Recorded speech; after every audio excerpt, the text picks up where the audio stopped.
आज पुणी आउ गोटे नुआ भिडियो को आपण को स्वागत। आज आम जामु गछर औषधीय गुण विषय आलोचना करूँ। यही जामु गछर अनेक प्रकार औषधीय गुण रही।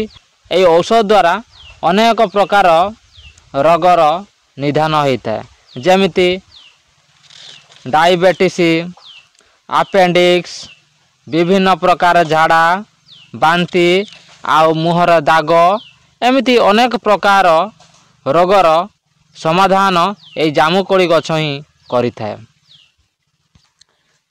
यही जामुकोली गछ मुख्यतः आर्द्र मौसुमी अंचल होता है। आउ साधारणतः कहवा गले यह गाँ गंडा मानकरे मैक्सिमम देखा जाए। उड़िया रे जामु, बंगला रे जाम एमिति विभिन्न प्रकार ना दिया जाइछि। यही उद्भिदर वैज्ञानिक ना है सिजिजियम कुमिनी। यह मिरोटासिया वंश अंतर्गत।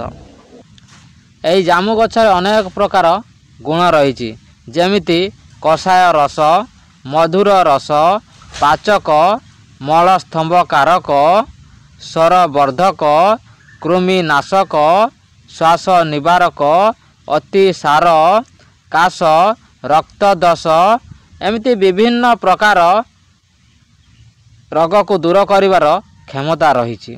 जामु गछ मुख्यतः कफ एवं पित्त नाशक, किंतु यह बात बहुत शीघ्र बढ़े थाए।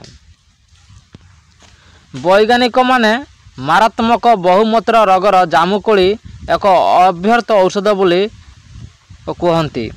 यार मंजीरे जाम्बोलिन नामक एक प्रकार शर्करा थाए, जहाँकि शरीर मध्य श्वेत सार को शर्करा रे परिणत करिबा कार्य को नियंत्रण करे, मूत्र रे थिबा शर्करा को कम करे एवं अति तृष्णा निवारण करे।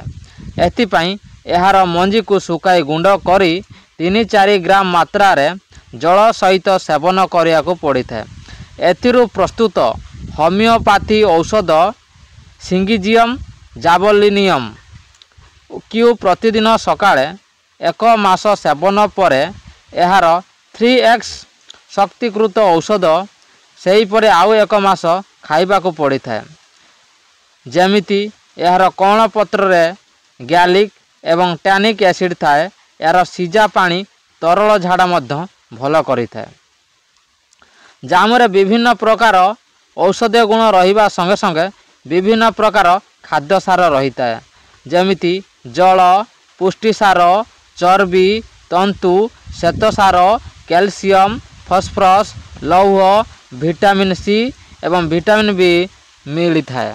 वैज्ञानिक कर्णी कहती वंशगत बहुमूत्र रोग बा डायबिटीज रोगरे जदि जड़े वर्षा दिने नियमित रूपे किछि दिन जामुकोली बा तार रस 1 ग्लास पीए, तेबे तार बंची थिबा पर्यंत ता देह को केबे डायबिटीज बा बहुमूत्र रोग आक्रमण करे नाही बोली कहती। लक्ष्मण मिश्र मध्य लिखिचंती जामु गछर चूर्ण 3 ग्राम ओजन एवं गुड़मारी पत्रर चूर्ण 3 ग्राम एकत्र मिसाई गोटे चामुच महू मिसाई दिन को 2 थर खाइले मधुमेह रोग भल होता है बोली। मुहरे दाग छड़ेया पाई जामु पत्र बाटी लगई 2 घंटा पर स्नान करंतु। एमिति किछि दिन कले मुहरे थिबा दाग लिभि जाए बोले मध्य आयुर्वेदिक माने कहती। यह रक्त परिष्कार करे। अपेंडिक्स रोगरे मध्य यह बहुत उपकारी। यही रोगरे दैनिक खाली पेटरे 5-10टा जामुकोली केवल खाइब, 3 घंटा पर्यंत आउ किछि खाइबनी। एमिति 10-15 थर खाइले अपेंडिक्स रोग मूलरू सफा होता है बोली। ता छड़ा आमे जाऊँ घरे पानी टांकी व्यवहार करूचे, से पानी टांकी को किछि दिन पर जदि सफा न करा जाए तेबे सेतिरु विभिन्न प्रकार शिउली एवं विभिन्न प्रकार जीवाणु सृष्टि होइथांती।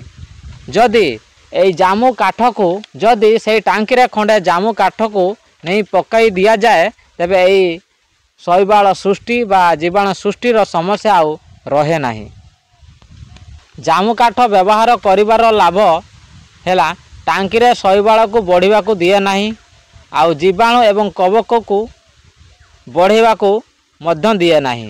ଟାଙ୍କିକୁ ଦୀର୍ଘ ସମୟ ପର୍ଯ୍ୟନ୍ତ ସଫା ରଖେ, ଆଉ ରାସାୟନିକ ମୁକ୍ତ ସମ୍ପୂର୍ଣ୍ଣ ପ୍ରାକୃତିକ ଉପାୟରେ ସୃଷ୍ଟି ହୋଇଥାଏ। ଜାମୁ ଫଳ ଏବଂ ଜାମୁ ଗଛର ଔଷଧ ଅତି ମାତ୍ରାରେ ବ୍ୟବହାର କଲେ ଗଳା ଏବଂ ଛାତି ରୋଗ ହୋଇଥାଏ। ସେଥିପାଇଁ ଯେକୌଣସି ଆୟୁର୍ବେଦିକ ଔଷଧ ବ୍ୟବହାର କରିବା ପୂର୍ବରୁ ଆୟୁର୍ବେଦିକ ମାନଙ୍କ ଠାରୁ ଉଚିତ ପରାମର୍ଶ ନେଇ ଆୟୁର୍ବେଦିକର ସଫଳ ବ୍ୟବହାର କରିବାକୁ ଆପଣଙ୍କୁ ଅନୁରୋଧ।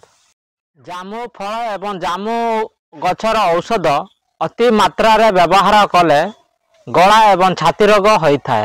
ସେଥିପାଇଁ ଯେକୌଣସି ଆୟୁର୍ବେଦିକ ଔଷଧ ବ୍ୟବହାର କରିବା ପୂର୍ବରୁ ଆୟୁର୍ବେଦିକ ମାନଙ୍କ ଠାରୁ ଉଚିତ ପରାମର୍ଶ ନେଇ ଆୟୁର୍ବେଦିକର ସଫଳ ବ୍ୟବହାର କରିବାକୁ ଆପଣଙ୍କୁ ଅନୁରୋଧ।